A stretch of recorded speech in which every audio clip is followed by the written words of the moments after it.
नमस्कार, मैं सचिन कुमार और आज हम देख रहे हैं संख्या पद्धति को। This is called number system. जब संख्या पद्धति की शुरुआत करते हैं तो उससे पहले आपके सामने तीन क्वेश्चंस हैं। इन क्वेश्चंस को आप देखिए, अगर आपको इनके आंसर सही पता है तो ये वीडियो में आपके लिए कुछ खास नहीं है, लेकिन अगर इसमें आपको कन्फ्यूज़न है तो ये वीडियो आपके लिए यूज़फुल, फ़ायदेमंद होने वाली है। पहला क्वेश्चन है कि प्रत्येक पूर्ण संख्या in English it is called whole number. प्रत्येक पूर्ण संख्या एक प्राकृत संख्या है। Every whole number is a natural number. Is this true और फॉल्स? सेकंड, प्रत्येक पूर्णांक एक प्रीमेय संख्या होता है। Every integer is a rational number. Is this true और फॉल्स? प्रत्येक प्रीमेय संख्या एक पूर्णांक होती है। Each rational number is an integer. Is this true और false? Pause video for a minute and check if you know. Otherwise, if you know the answer, okay, you can skip the video totally. If you have confusion, go through the video, and after finishing the video, I hope you will be answer to these questions correctly. So let's start करते हैं। तो जब हम संख्या पद्धति और number system की बात करते हैं तो जो सबसे पहली चीज़ आती है जिसको हमें समझना है और सबसे महत्वपूर्ण चीज़ है, सबसे इम्पोर्टेंट चीज़ है, वो क्या है? संख्या रेखा और से नंबर लाइन। क्या है संख्या रेखा, नंबर लाइन क्या है?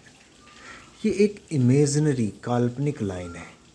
एक इमेजिनरी लाइन है, काल्पनिक रेखा है, जिस पे हम अपनी सुविधा अनुसार कुछ नंबरों को रिप्रेजेंट करते हैं, प्रदर्शित करते हैं। ठीक है, ध्यान रखिएगा शब्द, मैंने बोला अपनी सुविधा अनुसार। ठीक है, अपनी सुविधा अनुसार मतलब कि अगर हमें सिर्फ यही लिखना है, हमें ज़रूरत कुछ नंबरों की है 0, 1, 2, 3, तो हम सिर्फ इन्हीं को दिखाएंगे।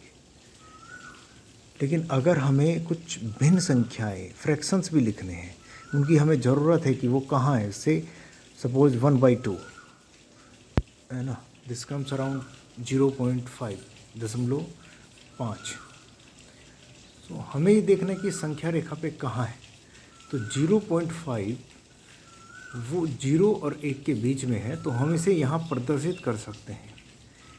इसी तरीके से इस संख्या रेखा पर अनंत संख्याएं प्रदर्शित करी जा सकती हैं। इन दो नंबरों के बीच में, 0 और 1 के बीच में ही हम इनफाइनाइट नंबर, अनंत संख्याएं प्रदर्शित, रिप्रेजेंट कर सकते हैं। ठीक है, और जो भी संख्याएं हम यहाँ पे लिखेंगे, मान लो 50, 100, 1000, उनमें से हर दो संख्याओं के बीच में फिर से ढेर सारी संख्याएं लिख सकते हैं, है ना। लेकिन उसमें क्या होगा, पूरा घोच मोच हो जाएगा। तो हम एक नीट क्लीन वे बनाते हैं, जिन संख्याओं की हमें ज़रूरत हो उनको प्रदर्शित करते हैं और अपना काम करते हैं। सो ये संख्या रेखा है। तो सबसे पहली चीज़ जो उसमें आती है, देखो इन चीज़ों में ही कन्फ्यूज़न होता है ना। जो इंग्लिश वाले हैं वो देखिए कि natural number, whole number, integers, rational number, irrational number, equivalent rational number, इनमें उनको कन्फ्यूज़न होता है। हिंदी वाले से प्राकृतिक संख्याएं, पूर्ण संख्याएं, पूर्णांक, प्रीमेय संख्याएं, अप्रीमेय संख्याएं, इनमें उनको कन्फ्यूज़न होता है। तो कन्फ्यूज़न करने की ज़रूरत नहीं है, चीज़ें बहुत आसान है। सबसे पहले शुरुआत करते हैं प्राकृतिक संख्याएं से, नेचुरल नंबर्स, जिसको हम रिप्रेजेंट करते हैं, प्रदर्शित करते हैं एन से, कैपिटल एन। और ये संख्याएं 1 से शुरू होती हैं, 1 से, 1, 2, 3, 4 एंड सो ऑन। ध्यान दें कि ये 1 से शुरुआत होती है इनकी, ये 0 से नहीं, 1 से शुरुआत होती है और उसके बाद जितने भी आते रहेंगे 1 2 3 4, ये सब क्या है, प्राकृतिक संख्याएं हैं, नेचुरल नंबर्स हैं। 1 और 2 के बीच में क्या है, वो प्राकृतिक संख्या नहीं है, वो नेचुरल नंबर नहीं है। सिर्फ एक नेचुरल नंबर है, फिर उसके बाद 2 ही दूसरा नेचुरल नंबर है, फिर 3। इसी तरीके से हम इसको अनंत तक लेके जा सकते हैं, 4 5 1000 1 लाख 5 लाख, कितना भी दूर तक जा सकते हैं, जितनी भी हमें ज़रूरत हो। तो नेचुरल नंबर में कोई कन्फ्यूज़न नहीं है, 1 से स्टार्ट होंगे। अब इन नेचुरल नंबर्स में, प्राकृतिक संख्याओं में, अगर आप सिर्फ एक शून्य 0 और ऐड करते हैं, सिर्फ 0 ऐड करते हैं, बाकी 1 2 3 ये तो सब है ही नेचुरल नंबर, प्राकृतिक संख्याएं, इनमें अगर हमने एक 0 भी ऐड कर दिया तो ये बन जाती हैं पूर्ण संख्याएं, होल नंबर्स। रिप्रेजेंट करते हैं W से, है ना। तो यहाँ तक कोई कन्फ्यूज़न नहीं होना चाहिए, नेचुरल नंबर बहुत सिंपल से हैं। पूर्ण संख्याएं जो हैं, होल नंबर, उसमें सिर्फ 0 और ऐड कर दिया। तीसरा आता है पूर्णांक, इंटीजर्स, रिप्रेजेंट करते हैं Z से, ठीक है। ये कभी बाद में बताएंगे Z से क्यों रिप्रेजेंट करते हैं, है ना, एक जर्मन वर्ड है, बट ठीक है, अभी छोड़ते हैं उसको। तो ये क्या है कि संख्या रेखा पर जब आप 1 2 3 ये सब बोल रहे थे तो इनको बोले कि आप नेचुरल नंबर हैं। जब आपने 0 1 2 इनको इंक्लूड किया तो ये क्या हो गए थे, अपने होल नंबर। लेकिन ये सिर्फ प्लस वाली साइड कंसिडर करिए आपने, माइनस वाली साइड भी तो है संख्या रेखा की, नंबर लाइन की। तो अगर आप यही नंबर माइनस साइड में भी कंसीडर करें तो ये हैं सारे पूर्णांक। 0 भी 0 के साथ प्लस में जाएंगे तो 1 2 3 4 और चलते जाएंगे, माइनस में जाएंगे -1 -2 -3 -4, ये सब क्या है, पूर्णांक है। यहाँ तक किसी को कोई कन्फ्यूजन नहीं होना चाहिए। 1 2 3 4 नेचुरल नंबर, प्राकृतिक संख्याएं, 0 भी ऐड कर दिया तो होल नंबर्स, पूर्ण संख्याएं। ये सब अभी तक पॉजिटिव साइड का था, अभी नेगेटिव साइड के भी नंबर लिख दिए तो पूर्णांक। इसके बाद इम्पोर्टेंट चीज़ आती है परिमेय संख्याएं, कॉल्ड रैशनल नंबर्स, डिनोट करते हैं कैपिटल Q से, ठीक। क्या होती हैं परिमेय संख्याएं? वो सारी संख्याएं परिमेय संख्याएं हैं जिनको हम इस तरीके से लिख सकते हैं, अंश डिवाइड कर दिया हर से, अंश बटे हर, न्यूमरेटर डिवाइड बाय डिनोमिनेटर।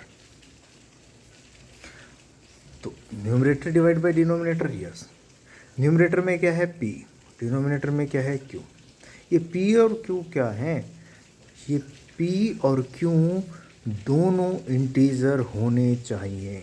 मतलब इस तरीके से कि जैसे ये है 1.2, तो 1 एक इंटीजर है, 1 एक इंटीजर है कि नहीं, अभी देखा था हमने 1 इंटीजर है। फिर 2 इंटीजर है कि नहीं, हाँ 2 भी इंटीजर है, ऊपर भी इंटीजर नीचे भी इंटीजर, तो ये एक परिमेय संख्या है, ठीक है। तो ये शर्त है इसकी कि ये इस रूप में लिखी जा सकती है P/Q के, और P और Q दोनों पूर्णांक हैं, इंटीजर्स हैं। और दूसरी शर्त ये है कि जो ऊपर वाला, अच्छा मुझे ये बताओ, ऐसे लिखेंगे अगर हम 3.1 डिवाइड बाई 5.1, तो क्या ये परिमेय संख्या है? नहीं। क्यों? अभी नहीं लग रही मुझे। क्यों? क्योंकि ना मुझे ये पूर्णांक लग रहा है ना मुझे ये पूर्णांक लग रहा है, तो मैं बोल रहा हूँ अभी नहीं है, ठीक है। हो सकता है इसको किसी दूसरे रूप में लिखे और फिर हम इसको बोल सके कि हाँ अब ये परिमेय संख्या लग रहा है, लेकिन अभी के लिए मैं इसको देखूँ तो अभी मुझे परिमेय संख्या जैसा नहीं लग रहा है, ठीक है। क्यों? क्योंकि ना ये पूर्णांक लग रहा है ना ये पूर्णांक है, ठीक। दूसरी शर्त क्या है कि ये भी पूर्णांक हो ये भी पूर्णांक हो, लेकिन जो नीचे वाला पूर्णांक है हर में, डिनोमिनेटर में, वो 0 नहीं होना चाहिए। आप ऐसे नहीं कर सकते कि 5 को डिवाइड बाई 0, अब ऊपर भी पूर्णांक है नीचे भी पूर्णांक है, पूर्णांक में तो 0 भी आता है, 0 भी आता है ना पूर्णांकों में, अभी भी हमने देखा। देखो सिर्फ प्राकृतिक संख्याओं में 0 नहीं है, बाकी पूर्ण संख्याओं में भी है और पूर्णांकों में भी है। अब आप बोलो कि आपने तो कहा कि ऊपर भी पूर्णांक हो नीचे भी पूर्णांक हो, तो पूर्णांक हो तो जीरो भी पूर्णांक है, इंटीजर है, ऊपर भी इंटीजर हो नीचे भी इंटीजर हो, जीरो भी इंटीजर है, तो हम लिख देते हैं 5/0। नहीं, दूसरी शर्त यह है कि दोनों पूर्णांक तो हों, दोनों इंटीजर तो हों, लेकिन जो नीचे वाला इंटीजर है वो जीरो नहीं होना चाहिए। ये इसकी दूसरी शर्त है। ठीक है, दोनों इंटीजर हों लेकिन नीचे वाला इंटीजर जीरो नहीं होना चाहिए। तब अगर ऐसी फॉर्म में कोई संख्या है तो उसको हम बोलेंगे प्रीमेय संख्या। अब जैसे 5 लिखा है, 5 को हम लिख सकते हैं 5/1 लिख सकते हैं। अब ये 5 को देख के लग रहा है कि इसमें तो सिर्फ न्यूमरेटर है, डिनोमिनेटर में कुछ है ही नहीं, लेकिन किसी के भी डिनोमिनेटर में 1 हो तो कोई फ़र्क थोड़ी पड़ेगा, वो सेम चीज़ है। तो इसको हम इस तरीके से लिख सकते हैं। तो अभी ये p/q की फॉर्म में है ना, p/q की फॉर्म में। देखिए p/q की फॉर्म, ऊपर भी इंटीजर नीचे भी इंटीजर, और नीचे वाला इंटीजर जीरो नहीं है, तो ये भी एक परिमेय संख्या है, मतलब 5 भी एक रैशनल नंबर है। इसी तरीके से ये 1/2, ऊपर भी इंटीजर है नीचे भी इंटीजर है, नीचे वाला इंटीजर जीरो नहीं है, तो ये भी रैशनल नंबर है। -10 को भी लिख सकते हैं -10/1 और 10/-1, एक ही बात है। तो ऊपर भी इंटीजर है नीचे भी इंटीजर है, और नीचे वाला इंटीजर जीरो नहीं है, तो -10 भी एक रैशनल नंबर है, प्रीमेय संख्या है। इसके बाद एक चीज़ आती है इक्विवेलेंट रेशनल नंबर्स। ये बड़ी इंपॉर्टेंट चीज़ है। ये बड़ी इंपॉर्टेंट चीज़ क्यों है? ये इसलिए, ये जो मैंने बताया था इससे थोड़ी सी संबंधित है। खैर अभी आप यहाँ ये देखते हैं, ये इम्पोर्टेंट क्यों होती है कि मान लो कि आपने लिखा 1/2। अब किसी का मन हुआ कि इसमें ऊपर और नीचे दोनों साइड 2 से मल्टीप्लाई कर दें, गुणा कर दें, तो कोई फ़र्क पड़ेगा? कोई फ़र्क नहीं पड़ता। गणित कहता है कि ऊपर और नीचे अगर आप समान संख्या से गुणा करो या समान संख्या से भाग दो तो कोई फ़र्क नहीं पड़ता। ठीक है, ध्यान दें, मैं सिर्फ गुणा और भाग की बात कर रहा हूँ, मल्टीप्लिकेशन और डिवीजन। ऊपर और नीचे कुछ ऐड कर देंगे, सब्ट्रैक्ट करेंगे तो फ़र्क पड़ता है ना। बट अगर सेम नंबर से ऊपर और नीचे मल्टीप्लाई कर दे तो कोई फ़र्क नहीं पड़ता। तो किसी ने आके इसमें चुपचाप 2 से ऊपर मल्टीप्लाई कर दिया, 2 से नीचे, तो ये हो गया 2, 2 2 जा 4, तो कोई फ़र्क पड़ा नहीं है। देखने में अलग लग रहा है 2/4, लेकिन है वो अभी भी 1/2। किसी ने आके इसमें 5 से मल्टीप्लाई कर दिया, 5 5 दूनी 10, 5 4 जा 20, 10/20। देखने में अलग लग रहा है बट है वही। किसी ने इसमें 25 से मल्टीप्लाई कर दिया, 25 25 10 जा 250, 25 2 जा 50 और 0 ये 500। देखने में नंबर बड़ा बड़ा सा लग रहा है, लेकिन है वो अभी भी 1/2 ही। तो ये तो एक समस्या की बात हो गई। अब आप बोले इसमें समस्या क्या है? समस्या ये कि हमने संख्या रेखा पर चुपचाप लिख दिया था 1/2, लिख दिया था। अब इस 1/2 को लिखने के तो बहुत सारे तरीके हो गए। कौन से तरीके हो गए? इसको ऐसे भी लिख सकते हैं 1/2, इसको 2/4 भी, इसको 10/20। तो इसको लिखने के तो बहुत सारे तरीके हैं। अब कोई इसको कुछ लिखेगा, कोई कुछ लिखेगा, तो ये तो कन्फ्यूजन हो गया। तो फिर इसके लिए कोई ना कोई नियम बनाना पड़ेगा। जब भी समस्या आती है तो उसके समाधान के लिए कोई ना कोई नियम बनाना पड़ता है। तो इसके लिए इन्होंने कहा कि भाई ये सारी की सारी प्रीमेय संख्या तो हैं, ये सारी की सारी प्रीमेय संख्या तो हैं, क्योंकि सब के सब p/q फॉर्म में लिख जा सकती हैं। ऊपर भी इंटीजर है नीचे भी इंटीजर है, नीचे का इंटीजर जीरो भी नहीं है, तो सारी प्रीमेय संख्याएँ हैं, लेकिन सबकी हैं सेम ही, वैल्यू सबकी सेम ही है, वो 1/2 ही आएंगी अगर हम इसको कैंसिल आउट करते हैं तो ऐसे नंबरों को बोला जाता है तुल्य प्रीमेय संख्याएं, इक्विवेलेंट रेशनल नंबर्स। और इसको भिन्न बोलते हैं, इंग्लिश में इसको फ्रैक्शंस भी बोलते हैं, कि ये सारे क्या हैं? फ्रैक्शंस हैं। ठीक है, तो फिर नियम क्या बनाए संख्या रेखा पे? तो संख्या रेखा पे उन्होंने कहा कि एक ऐसा नियम बनाते हैं कि संख्या रेखा पे हम ये, ऐसे तो अनंत संख्याएं लिखी जा सकती हैं, इन सब को नहीं लिखेंगे। इन सब में से जो ऐसी संख्या होगी जिसको और ज़्यादा कैंसिल आउट नहीं किया जा सके, कैंसिल आउट नहीं किया जा सके मतलब 10/20 को आप 2 से कैंसिल आउट कर सकते हैं, 2 5 जा 10, 2.20, 5/10 आ जाएगा। इसको भी आप कैंसिल आउट कर सकते हैं, लेकिन इसको आप और ज़्यादा कैंसिल आउट नहीं कर सकते। 1/2 को करके दिखाओ मुझे, कोई कर सकता है तो? कोई नंबर है जिससे इसको कैंसिल कर सकते हैं? कोई नहीं है एक नंबर। वो नंबर क्या है? 1। सिर्फ और सिर्फ 1 से इसको, 1 इसका एक कॉमन फैक्टर है, 1 से इन दोनों को कैंसिल कर सकते हैं। 1 1 जा 1, 1 2 जा 2। 1 के अलावा कोई भी कॉमन फैक्टर इसका नहीं है। कोई भी ऐसी संख्या नहीं है जिससे दोनों को कैंसिल कर सकें, काट सकें। है कोई नंबर? कोई नहीं।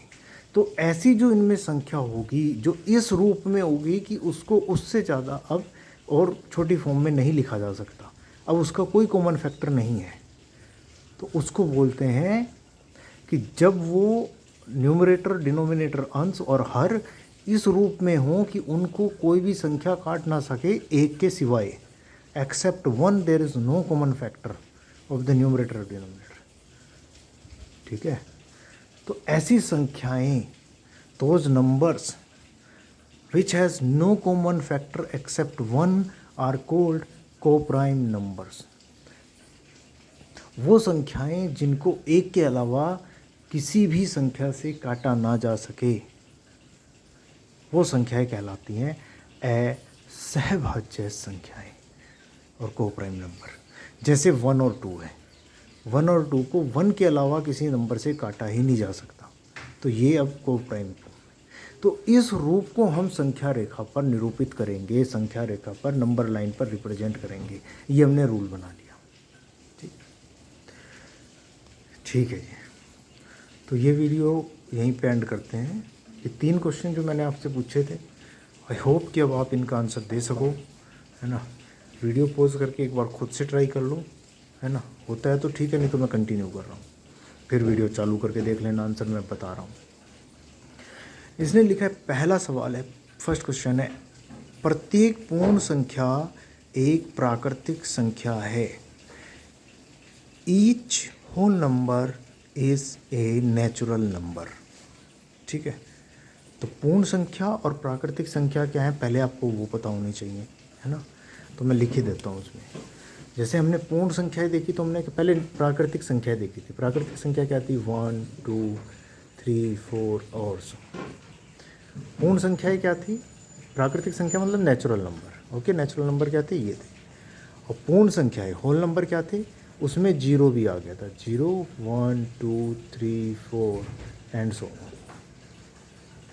ठीक है, तो अब बताइए मुझे, ये कह रहा है कि ईच होल नंबर, प्रत्येक पूर्ण संख्या एक प्राकृतिक संख्या है। चेक करते हैं, एक होल नंबर है 1 एक नेचुरल नंबर भी है, बात तो इसकी सही है। लेकिन 0 एक होल नंबर है और 0 एक नेचुरल नंबर नहीं है, 0 तो नहीं है, तो इसकी बात गलत होगी, क्योंकि इसने कहा प्रत्येक पूर्ण संख्या, every whole number. Every whole number में 0 भी है। ये कह रहा है कि every whole number is a natural number. प्रत्येक पूर्ण संख्या प्राकृतिक संख्या भी है। तो 0 एक ऐसी संख्या है जो पूर्ण संख्या तो है पर प्राकृतिक संख्या नहीं है ना। तो ये स्टेटमेंट हो गया फॉल्स। ये स्टेटमेंट हो गया फॉल्स। अभी एक एडिशनल क्वेश्चन मैं आपसे दे रहा हूँ, इसी को उल्टा कर दो। उल्टा कैसे करते हैं कि प्रत्येक प्राकृतिक संख्या एक पूर्ण संख्या है। Every natural number is a whole number. तब बताओ क्या होगा? ट्रू, क्योंकि सारे नेचुरल नंबर का जो सेट है वो होल नंबर में है। तो each and every natural number is a whole number. ठीक है। सेकंड क्वेश्चन, प्रत्येक पूर्णांक एक प्रीमेय संख्या होता है। Every integer is a rational number. Integer देख लो भाई क्या होते हैं। इंटीजर क्या थे? माइनस का 2, -1 0 1 2 and so on and so on. तो ये कह रहा है कि every integer is a rational number. Rational number क्या होते थे? जिनको p/q की फॉर्म में लिख सकते थे। क्या इनको लिख सकते हैं p/q की फॉर्म में? हाँ, 2 है, 2 को लिख सकते हैं 2/1, पी बाई क्यू, ऊपर भी इंटीजर नीचे भी इंटीजर, नीचे वाला इंटीजर जीरो नहीं है तो मतलब ये भी रैशनल नंबर है। ऐसे ही -1 को लिख सकते हैं, -2 को -2/1, सेम ऊपर नीचे इंटीजर, नीचे वाला इंटीजर जीरो नहीं है तो ये भी रैशनल नंबर है। जीरो को बताओ लिख सकते हैं कि नहीं लिख सकते हैं, कन्फ्यूजन होगा तो किसी को यहीं पे होगा। लेकिन अगर आपका मैथ्स थोड़ा सा आपने 7वीं 8वीं अच्छे से पढ़ी है, 7th 8, तो जीरो को 0/1 लिखो तो एक ही बात है। 0/10 भी लिखो, 0/5 भी लिखो, कोई फ़र्क नहीं पड़ता, जीरो को कितने से भी डिवाइड करो। जीरो किसी के डिनोमिनेटर में नहीं आना चाहिए, न्यूमरेटर में जीरो आ सकता है, नीचे नहीं आना चाहिए जीरो। देखो ये लिखा था ना कि ऊपर नीचे इंटीजर है, लेकिन नीचे वाला इंटीजर जीरो नहीं होना चाहिए। ऊपर वाले के लिए कुछ नहीं कहा, ऊपर वाला जीरो हो सकता है। तो इसमें से जितने भी पूर्णांक हैं इंटीजर्स हैं, हर इंटीजर को आप p/q की फॉर्म में लिख सकते हैं, लिख सकते हैं ना, न्यूमरेटर डिवाइड बाई डिनोमिनेटर की फॉर्म में लिख सकते हैं। तो सारे के सारे इंटीजर रैशनल नंबर हैं, और वही उसमें कहा है कि एवरी इंटीजर, प्रत्येक पूर्णांक एक प्रीमेय संख्या है, every integer is a rational number. तो ये स्टेटमेंट सही है और ये हो गया ट्रू। ठीक है, नेक्स्ट क्वेश्चन पे आते हैं जी। कह रहा प्रत्येक प्रीमेय संख्या एक पूर्णांक होती है। ये दूसरे क्वेश्चन का उल्टा ही है, पहले का उल्टा दिया नहीं था तो मैंने बना दिया था, दूसरे क्वेश्चन का उल्टा इन्होंने अपने आप दे दिया। अगेन ये कह रहा है कि प्रत्येक प्रीमेय संख्या, तो सपोज 1/2 हमारा फेवरेट एग्जांपल, 1/2 ये एक रैशनल नंबर है, प्रीमेय संख्या है, हाँ है। क्यों? p/q की फॉर्म में लिखा है, ऊपर भी इंटीजर है नीचे भी इंटीजर है, नीचे वाला इंटीजर जीरो नहीं है तो ठीक है, ये रैशनल नंबर तो है। तो ये कह रहा है कि every rational number is an integer. तो क्या ये इंटीजर है? क्या ये पूर्णांक है 1/2? नहीं है। पूर्णांक क्या होते थे? पूर्णांक तो देखो कहाँ कितने होते थे, -2, -1, 0, 1, 2, ये सब होते थे। 1 और 2 के बीच में बहुत सारे नंबर हो सकते हैं, 1/2, 1/3, 1/4। तो ये सब पूर्णांक थोड़े ही हैं। सिर्फ 0 के बाद 1 पूर्णांक है और 1 के बाद 2 है ना। अब देखिए, आपको इंटीजर में हमने साफ साफ बताया, 0 के बाद 1, 1 के बाद 2, 2 के बाद 3, ये इंटीजर हैं। तो कुछ परिमेय संख्याएं तो देखो पूर्णांक हैं। कुछ परिमेय संख्याएं कैसे हैं? जैसे कि हम बोले भाई 5/1, ये भी एक परिमेय संख्या है, रैशनल नंबर है, बट ये एक इंटीजर भी है। 5 एक इंटीजर भी है। ठीक है, कुछ परिमेय संख्या है, sum of the rational numbers are integers. But ये कह रहा है प्रत्येक, एवरी। तो अगर हम कहें every rational number is an integer, no it is not true, because this as an example, ये एक एग्जाम्पल है कि ये एक रैशनल नंबर है बट ये इंटीजर नहीं है। तो ये हो गया है फॉल्स। सिर्फ किसकी वजह से? प्रत्येक की वजह से, एवरी की वजह से। अगर इसी एवरी में वो लिख देता सम, कुछ परिमेय संख्याएं पूर्णांक होती हैं, तब ये सही हो जाता। लेकिन इसने कहा सारी की सारी परिमेय संख्याएं, सारे के सारे रैशनल नंबर इंटीजर होते हैं ना, भाई अब गलत हो गया, तो अब ये फॉल्स है। ठीक है, so I hope you enjoyed the session. Okay, if you want you can take a screenshot. Okay, ठीक है, thank you very much for your kind attention. इधर वाला दिख नहीं रहा होगा थोड़ा, तो इसको मैं थोड़ा क्लोज से दिखा देता हूँ, और इधर वाला तो दिख ही रहा है। ठीक है, चलिए फिर मिलते हैं दूसरी वीडियो में।